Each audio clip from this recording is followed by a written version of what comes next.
एक मालिक ने अपने ड्राइवर को बुरी तरह से पीटा। ड्राइवर ने शराब लाने से किया था इनकार। पीड़ित ने कराया मामला दर्ज।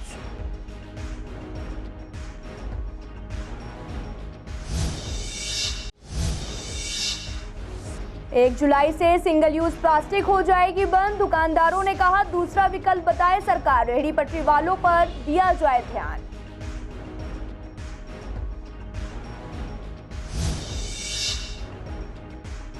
गाजीपुर के कूड़े के ढेर से बना मलबा घर। मलबे ने लोगों की बढ़ाई मुसीबतें। लोगों को गंदगी और बदबू का करना पड़ता है सामना।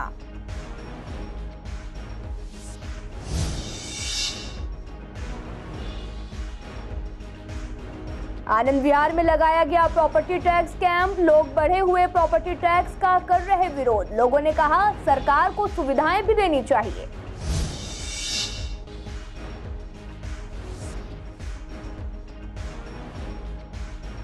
गाजीपुर इलाके में नहर में एक युवक की मिली सरकटी लाश। परिवार ने दिल्ली पुलिस पर लगाए गंभीर आरोप। पुलिस कर रही मामले की जांच।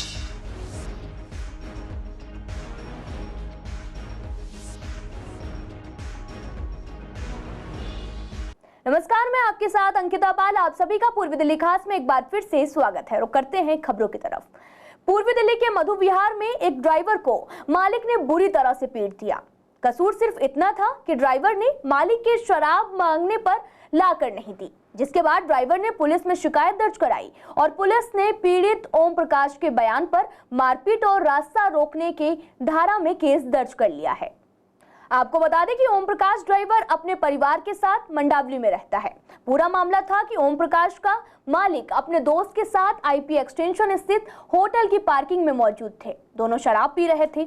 ओम प्रकाश का आरोप है कि मालिक ने कहा कि मुझे और शराब चाहिए। इस पर पीड़ित ड्राइवर ने कहा साहब गाड़ी में शराब नहीं है, तो आरोपी भड़क गया और पीड़ित को गाली देने लगा। पीड़ित ने गाली देने से मना किया तो आरोपी और विफर गया। उसने पीड़ित को पीटना शुरू कर दिया। फिलहाल पुलिस पूरे मामले की जांच कर रही है। प्लास्टिक के बढ़ते इस्तेमाल को रोकने के लिए 1 जुलाई से सरकार सिंगल यूज प्लास्टिक पर बैन लगाने जा रही है, जिसको लेकर कृष्णानगर मार्केट के दुकानदारों का कहना है कि सरकार को प्लास्टिक पॉलीबैग बंद करने से पहले कोई विकल्प दुकानदारों को देना चाहिए, क्योंकि बहुत सारी ऐसी चीजें हैं जो पॉलीथीन के अलावा कागज के बैग में नहीं दी जा सकती। ऐसे में सरकार सिर्फ दुकानदारों को परेशान ना करे, रेहड़ी पटरी वालों के खिलाफ भी कार्रवाई करे और सबसे ज्यादा प्लास्टिक बैग वो ही खरीदते हैं। आज अगर हम पॉलिथीन को बैन करते हैं तो हमारे पास विकल्प क्या है? आज ऐसी कई दवाइयां हैं जो पॉलिथीन में आती है। मैं कहता हूँ आज जो रोजमर्रा में यूज होने वाला है दूध थैली में आता है। क्या थैली वो दूध क्या उसके अंदर कागज की थैली में आएगा? क्या वो पॉसिबल है? नहीं हो सकता। तो पहले विकल्प चुनिए, उसके बाद में हमारे को बताइए कि बैन क्या होना है। जो रेडियां लगाते हैं कॉलोनियों में या सवेरे मॉर्निंग की जो वेजिटेबल मार्केट्स हैं, फ्रूट मार्केट्स लगती हैं सड़कों पर, वो इस बारे के अंदर बिल्कुल भी जागरूक नहीं है। वो घटिया से घटिया रिसाइकल्ड जो प्लास्टिक होता है उसको भी इस्तेमाल कर रहे हैं। तो कस्टमर ले आता है, वो ही फिर फेंक देता है नाली के अंदर। और ये थोड़ा सा दुकानदारों के ऊपर इसका ज़्यादा दबाव बनाया जाता है। तो एक रिक्वेस्ट भी है दिल्ली गवर्नमेंट की कि इसका कोई सब्स्टिट्यूट जो है वो जरूर सुझाए, क्योंकि एकदम से वो जो कह देते हैं जूट का थैला करो, कपड़े का थैला लाओ, तो ग्राहकों को इसकी आदत अभी तो है नहीं। तो ऐसा दुकानदारों को कोई रिलैक्सेशन भी साथ के साथ दें कि इसकी जगह के ऊपर सिंगल प्लास्टिक यूज़ की जगह पे कोई ऐसा सब्स्टिट्यूट दें जो कि ले भी जाए, आदमी खत्म हो जाए, जिसकी एक लाइफ हो। प्रॉपर ऑल्टरनेट हमें मिलता है तो ये चीज़ कदम बिल्कुल ठीक है। मतलब हम एक तरफ जा सकते हैं। अगर देखा जाए तो कुछ लोग ऐसे हैं जो प्लास्टिक के बिना हाँ भी नहीं कह सकते, ना प्लास्टिक के बिना ना कह सकते। पूर्वी दिल्ली के गाजीपुर की एक सड़क पर इतना ज्यादा कूड़े का ढेर लगा है कि वो मलबा घर में तब्दील हो गया है और नगर निगम के अधिकारी आंखें मूंद कर बैठे हुए हैं। और हालत तो ये है कि तकरीबन आधा किलोमीटर की सड़क पर मलबे का ढेर पड़ा हुआ है। गाजीपुर डंपिंग यार्ड की वजह से पहले से परेशान आसपास के लोगों के लिए मलबे का ढेर उनके लिए मुसीबतों को बढ़ा रहा है, लेकिन नगर निगम के अधिकारी बेपरवाह हैं। मलबा घर में तब्दील ये सड़क दिल्ली नगर निगम के प्रदूषण को नियंत्रण करने के दावे की पोल भी खोल रही है। दिल्ली नगर निगम और पुलिस से बेपरवाह ट्रक और साथ ही ट्रैक्टर माफिया इस सड़क पर मलबा फेंकते हैं, जिसकी वजह से लोगों को काफी परेशानी होती है। वहां रहने वाले लोग बदबू और गंदगी से काफी परेशान हैं। रोड बंद करने के बाद ये यहाँ पर मलबा लोगों ने डालना स्टार्ट कर दिया था। ट्रैक्टर ट्रॉली से लोग आते हैं या जिनके घर टूटते हैं वो यहाँ पे मलबा डाल के चले जाते हैं। जिससे यहाँ पर निकलना और आना जाना भी बहुत ज़्यादा मुश्किल हो गया है। और जब यहाँ पे अब लोगों ने यहाँ पे रोड भी खोल दिया तो इससे ट्रैफिक यहाँ पे चलना स्टार्ट हो गया है, जिससे जब ट्रैफिक जाता है या जब थोड़ी हवा चलती है तो ये हवा जो है धूल भरी आंधी बन जाती है और इसमें सांस लेना भी बड़ी दिक्कत हो जाती है और ये धूल हमारे घरों में जाती है। सर यहाँ पे जो रोड पे इन्होंने मलबा डाला है, इससे बहुत परेशानी होती है, पब्लिक को भी होती है, हम सबको होती है, धूल मिट्टी चढ़ती है इसमें से। और ये जब डालते हैं तो एमसीडी और नगर निगम पुलिस से भी बच कर के डालते हैं, उनको पकड़ के ले जाते हैं, तो फिर भी वो रात को डाल जाते हैं। बहुत दिक्कत आती है सभी को सर। पहले ही जो हमारे यहाँ पर ये कूड़े का पहाड़ है, उसके बाद में ये मलबे का पहाड़ भी अब धीरे धीरे यहाँ बनता जा रहा है। और ये आप देखेंगे कि यहाँ से लेके पूरा आगे तक 1-1.5 किलोमीटर का एरिया जो है इन्होंने मलबे में पूरा तब्दील कर दिया है। इससे क्या होता है कि जो यहाँ आसपास में रहने वाले लोग हैं, पूरा धूल मिट्टी के वजह से बुरा हाल हो जाता है। और कहीं ना कहीं रोड जो ये एक अच्छा पहले रनिंग रहता था, लेकिन जब से कूड़े का पहाड़ गिरा उसके बाद बंद कर दिया था, लेकिन उसी का मिसयूज करते हुए लोगों ने इसको डंपिंग यार्ड बना लिया है। 15% छूट के साथ प्रॉपर्टी टैक्स जमा कराने की आखिरी तारीख 30 जून है, लेकिन लोग अभी भी कंफ्यूज हैं कि प्रॉपर्टी टैक्स जमा कराएं या फिर नहीं, क्योंकि कई कॉलोनियों के टैक्स बढ़े हैं और कई के नहीं बढ़े हैं। आपको बता दें कि प्रॉपर्टी टैक्स जमा कराने के लिए आनंद विहार में प्रॉपर्टी टैक्स कैंप लगाया गया और लोगों ने अपना टैक्स जमा कराया, लेकिन कुछ लोग बढ़े हुए टैक्स का विरोध भी कर रहे हैं और साथ ही ये उम्मीद कर रहे हैं कि अगर सरकार बढ़ाकर टैक्स ले रही है तो बदले में हमें उतनी सुविधाएं भी दी जाएं। नहीं, टैक्स तो खाली ये ईस्ट दिल्ली का बढ़ाया है और इससे बेनिफिट ही मिलेगा कि यहाँ की कॉलोनी का अपग्रेड हो रही है। एक तरीके से लोगों को टैक्स तो थोड़ा ज़्यादा देना पड़ रहा है, लेकिन क्वालिटी वाइज सर्विस उस हिसाब से मिलेगी। फिर कई लोग इजीली एक्सेसिबल नहीं कर पाते थे कंप्यूटर के अंदर, तो उनको मतलब सुविधा के लिए उनके लिए लगाया है। सहूलियत तो मिल ही रही है, पर अभी जो लोगों का काफ़ी विरोध है क्योंकि ये टैक्स बढ़ गया है, कैटेगरी चेंज हो गई है, तो अभी लोग जो है नहीं दे रहे हैं। वो कह रहे हैं कि भी हमने केस किया हुआ है और उसका आ जाएगा तो उसके बाद ही हम देंगे। पर मेरा मानना ये है कि महंगाई इतनी बढ़ी है, इसमें एमसीडी को भी काफ़ी खर्चे झेलने पड़ रहे हैं और जो थोड़ा बहुत बढ़ाया है तो वो कोई इतना ज़्यादा नहीं है। नहीं, क्वेरीज लेकर तो आ रहे हैं, पर लोग साथ साथ जमा भी करवा रहे हैं। वो कहते हैं कि भाई हमें जो अभी सहूलियत मिल रही है, टैक्स की जो बेनिफिट मिल रहा है वो तो बाद में नहीं मिलेगा। रिस्पॉन्स ठीक आ रहा है हमारे पास। हमने आनंद विहार वार्ड में अभी हमारे 7 कैंप हैं, जो 5वां आज है, 2 कैंप अभी हमारे हो रहे हैं, वो लगेंगे। ये पब्लिक सुविधा के लिए है, जिससे कि पब्लिक को ऑनलाइन की फैसिलिटी यहाँ मिल जाए और लोगों को ऑफिस ना आना पड़े। अरे बढ़ावा टैक्स से कोई इतराज़ इसलिए नहीं है कि 2004 से लेकर अभी तक कोई टैक्स बढ़ा नहीं है, तो पब्लिक को भी कोई ऐसा इतराज़ नहीं है। कॉमर्शियल में थोड़ी सी उनको दिक्कत है, उसके लिए क्या है कि एफर्ट्स कर रहे हैं। बाकी हमारे पास कोई कॉमर्शियल का भी आ रहा है, बड़े के हिसाब से अगर देना चाहते हैं हम ले लेंगे। जिसमें पूर्वी दिल्ली के गाजीपुर इलाके में नहर में एक युवक की सरकटी लाश मिलने से हड़कंप मच गया। युवक की पहचान गाजीपुर निवासी प्रतीक शर्मा के रूप में हुई है। युवक पिछले कई महीने से लापता था। आपको बता दें कि प्रतीक के परिजन दिल्ली और हरियाणा के थानों के चक्कर काट रहे थे, लेकिन अब प्रतीक की लाश नहर में सरकटी मिली है। परिजनों ने बताया कि प्रतीक शर्मा 25 मई को अपने घर से काम के लिए निकला था, लेकिन वापस नहीं लौटा, जिसके बाद परिजनों ने तलाश शुरू की। परिजनों ने आगे बताया कि जब प्रतीक घर नहीं लौटा, उन्होंने गाजीपुर पुलिस में शिकायत दर्ज कराई और बताया कि आखिरी बार बात प्रतीक से तब हुई थी जब वो गुड़गांव में था, जिसके बाद गाजीपुर पुलिस ने परिवार को गुरुग्राम पुलिस में शिकायत करने को कहा। इस बीच परिवार प्रतीक को ढूंढता रहा, लेकिन 1 महीने बाद शुक्रवार 24 जून को कोंडली नगर में उसकी लाश मिली, जिसका सर कटा हुआ था। आपको बता दें कि साथ ही परिवार दिल्ली पुलिस पर गंभीर आरोप लगा रहा। परिवार का कहना है कि दिल्ली पुलिस समय रहते कार्रवाई करती तो उनका बेटा मिल जाता। फिलहाल पुलिस पूरे मामले की जांच कर रही है और आखिर प्रतीक 1 महीने कहां था और उसकी हत्या किसने की, ये लगातार जांच की जा रही है। हमारा बेटा है 25 मई से ड्यूटी से आ रहा था। मेरी 7 बजे बात हुई तो मैं आ रहा हूँ गुड़गांव में जाम है। उसके बाद ये आया फेज 3 पर, फिर यहाँ से फेज 3 से वैशाली कैसे पहुँचा, कौन था इसके साथ, और 1 महीने इसको कहाँ बंद कर रखा हुआ है हम ये जाना। जो मिट्टी मिली है तो गायब थाने को कोई आई। अच्छा, हम डेली फ़ोन चेक करते थे कि 7 फ़ोन खुले, 7 तो कल भी फ़ोन खुला है। जैसे लगाया नंबर फ़ोन खुला, इंडिया अपनी तरफ को इन्फॉर्मेशन दी है, फ़ोन खुल गया, तब बताया हमें थाने में आपका बेटा। तो हम लोग आए वक्त के। आज के दिन ही 1975 में पीएम रही इंदिरा गांधी ने 25 जून को ही इमरजेंसी लगाई थी। इमरजेंसी को आज 47 साल पूरे हो चुके हैं। 25 जून को इंदिरा गांधी ने विपक्ष के बड़े नेताओं को जेल बंद कर दिया था, इमरजेंसी के 47 साल पूरे होने को लेकर बीजेपी नेताओं का कहना था कि भारत के इतिहास का वो काला दिन भुलाया नहीं जा सकता जब इंदिरा गांधी ने भारतवासियों को लाचार बनाया था। काम व्यापार सब ठप हुआ, नसबंदी की गई और ऐसे में फिर कभी ना हो। तब बीजेपी के कार्यकर्ताओं को जेल में बंद भी रहना पड़ा था, लोग बीमार भी हुए थे और कई लोग मरे भी थे। आज कांग्रेस अपनी करनी भी भुगत रही है।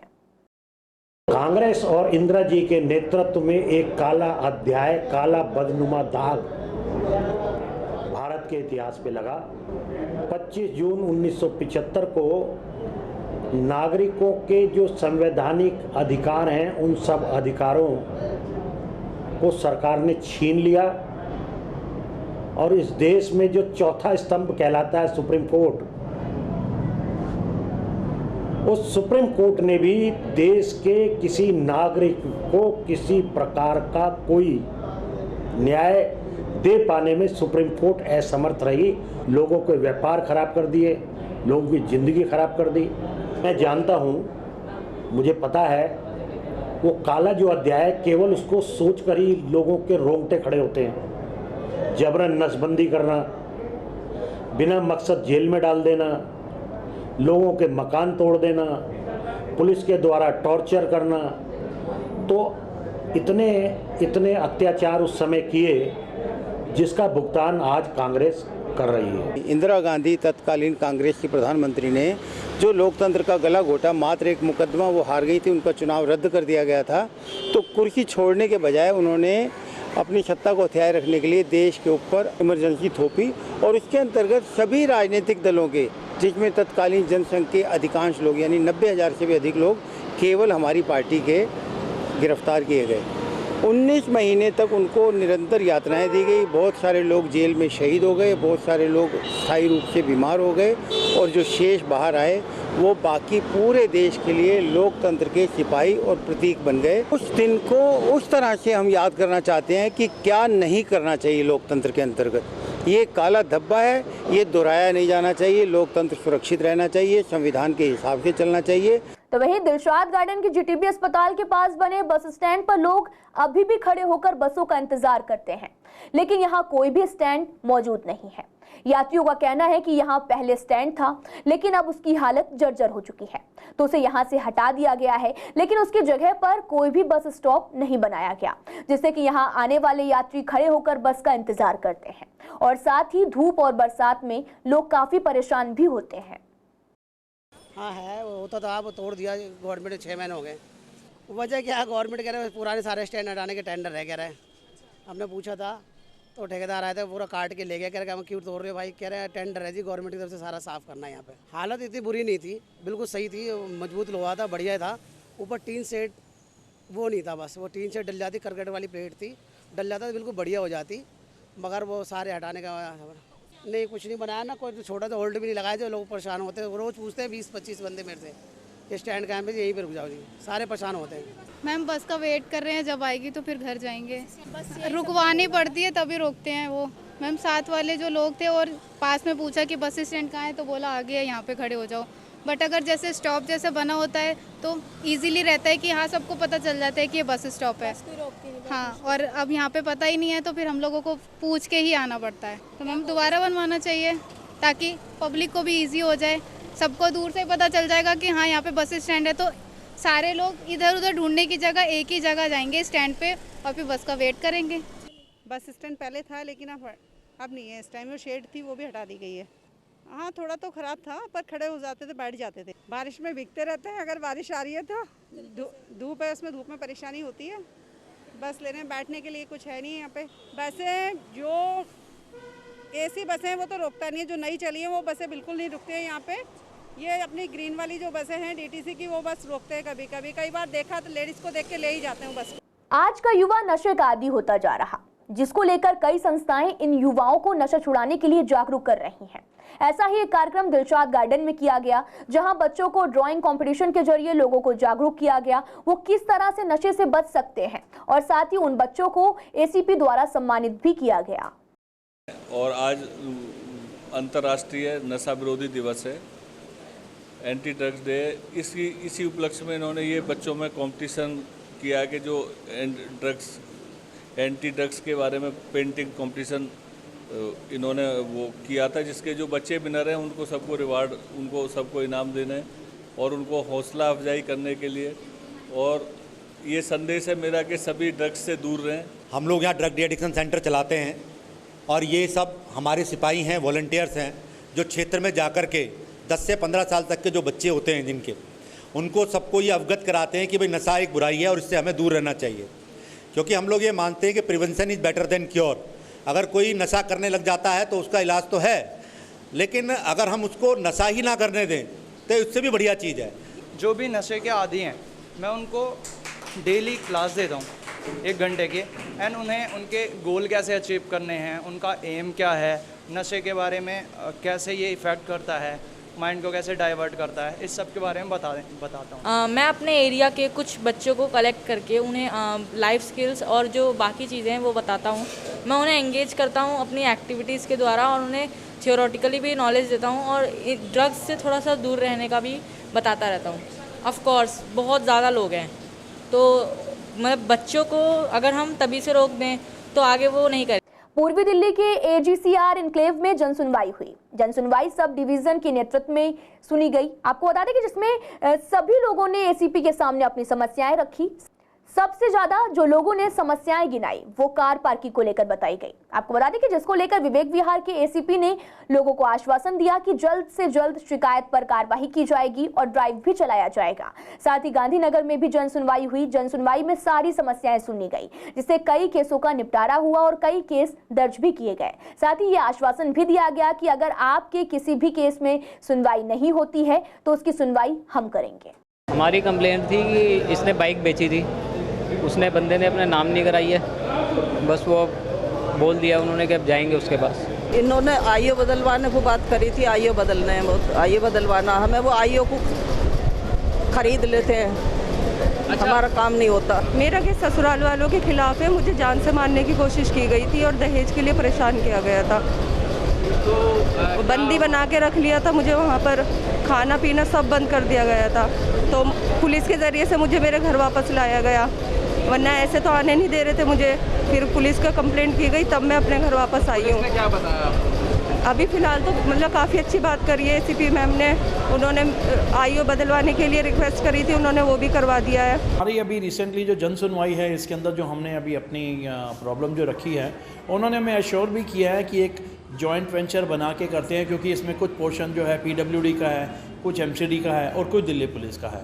तो मेरे ख्याल अगर ये तीनों के तीनों बॉडीज़ अगर एक साथ मिल जाती हैं और अगर इसके ऊपर मुद्दे के ऊपर काम करते हैं तो मेरे ख्याल से काम सक्सेस होना चाहिए। थोड़ा पड़ोसियों में लड़ाई ना हो, उस चक्कर में हम पेश होना चाहते थे, इसलिए ताकि कोई आगे बात ना हो फ्यूचर में। बस हाँ जी, अच्छा लग रहा है, बहुत अच्छा लगा। सुनवाई करी है उन्होंने, क्यों नहीं करी है। थी कुछ बेटे मतलब कुछ पड़ोसियों को लेकर थी कंप्लेंट। हाँ जी, बहुत अच्छी हुई है, कर दी हमने जी। हमने 1 वे एग्ज़िट इसीलिए किया क्योंकि कोर्ट से गाड़ियाँ अंदर आ जाती थी, वकीलों की और जिनके केस होते थे। अभी भी जब यहाँ से एग्ज़िट करते हैं तो वहाँ पे गाड़ियाँ लगी पाते हैं, रिक्शे हैं, ऑटो हैं। ये हमारे एसोसिएशन के सेक्रेटरी साहब हैं और ये हमारे RWA के प्रधान हैं, जिन्होंने इस मुद्दे को बहुत बार उठाया। कुछ थोड़ी देर के लिए सुनवाई होती है, फिर वहाँ पे ट्रैफिक वाले खड़े होते हैं, फिर नॉर्मल हो जाता है, वही हालत हो जाती है। हम लोग काफ़ी देर गाड़ियाँ खड़ी रहती हैं बाहर निकलने के लिए, जिसने राइट जाना उसके लिए जगह नहीं, लेफ़्ट के लिए नहीं। और यहाँ पे जो ये लगे हुए हैं होमचे वगैरह ये सारे, इनके कारण शाम के समय भी दारू भी चलती है यहाँ पे और दूसरी तरह के लोग भी आते हैं। कोरोना ने 2020 से पूरी दुनिया में कोहराम मचाया हुआ है। कोरोना ने लोगों के परिजनों को छीन लिया। लोग एहतियात बरतने के साथ साथ पूजा अर्चना करके कोरोना के खत्म होने की उम्मीद कर रहे हैं। ऐसे में एजीसीआर एन्क्लेव में 25वां श्री संयंत्र चंडी महायज्ञ का आयोजन किया जाएगा, जो कि 30 जून से शुरू होकर 8 जुलाई तक चलेगा, जिसके लिए अभी से एजीसीआर के कम्युनिटी सेंटर के ग्राउंड में यज्ञ कुंड बनाया जा रहा, जहां कई पंडित यज्ञ करेंगे और कोरोना को खत्म करने की कामना भी करेंगे। इसमें 9 कुंडे जो ये बनाए गए हैं, ये 30 जून से प्रारंभ होगा और 8 जुलाई को ये पूर्ण हो जाएगा। और ये इनका प्रयोजन केवल इसी के महामारी प्रकोप की शांति के लिए ही महाराज जी ने ये कार्यक्रम रखा है। हर रोज़ यहाँ यज्ञ सुबह 7 से 11 और दोपहर को 2 से 5 यहाँ यज्ञ किया जाएगा और शाम को यहाँ भजन संध्या का भी आयोजन होगा और हर रोज़ यहाँ कोई ना कोई महामंडलेश्वर जी भी यहाँ पर आएंगे।